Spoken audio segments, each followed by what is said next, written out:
Tell your teammates about him and his style of play. Yeah, he's just super savvy. He's kind of the old school gunslinger, but Friday Night Lights type of guy where you stand next to him on the, outside of football, you're like, who is this guy? But he gets on the field and he's just a dog. He improvises, knows all the checks, knows where you're not covering. So he's really just really efficient. 3 games in 11 days. How do you take care of your body and get yourself physically ready to go?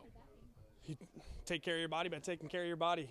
Live in the training room, live in the cold tubs. It is what it is. Those Thursday games are brutal, but got to do what you got to do. And people don't look at how your legs were; they look at wins and losses. So we got to really dial in and be pros.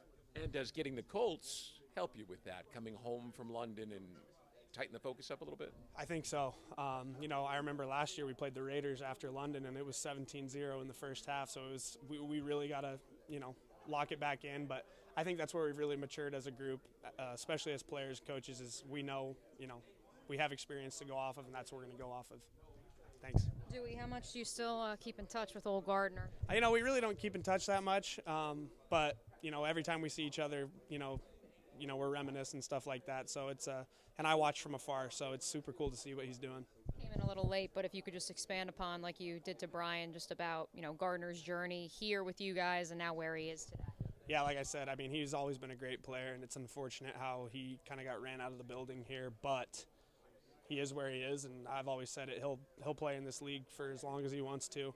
And like I said, I think the Colts are just as good, if not better, with him behind center. He's so smart, so cerebral, knows where you're rolling, knows where you're not covering guys, checks it down, gets it out of his hands quick. He does everything. He's a great player. How are they different with him under center versus AR? They're different because there's really not as much, RPO stuff with the quarterback being a run threat. So it's a lot more drop back pass, play action, just turn around, hand it off type stuff. How have they evolved from week 1?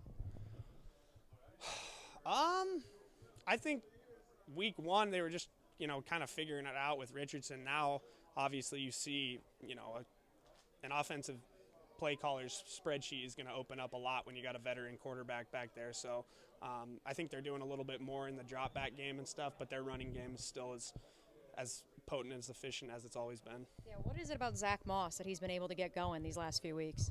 I think he's just a really good player. He's got great vision, great, contact balance, stuff like that, and he's really patient back there. Finds holes where, guys think they got him, and they're jumping out of gaps, thinking he's already hit the hole on the other side, and he jumps back out to that side and gives up an explosive on the other side. So gap discipline's really important against this guy.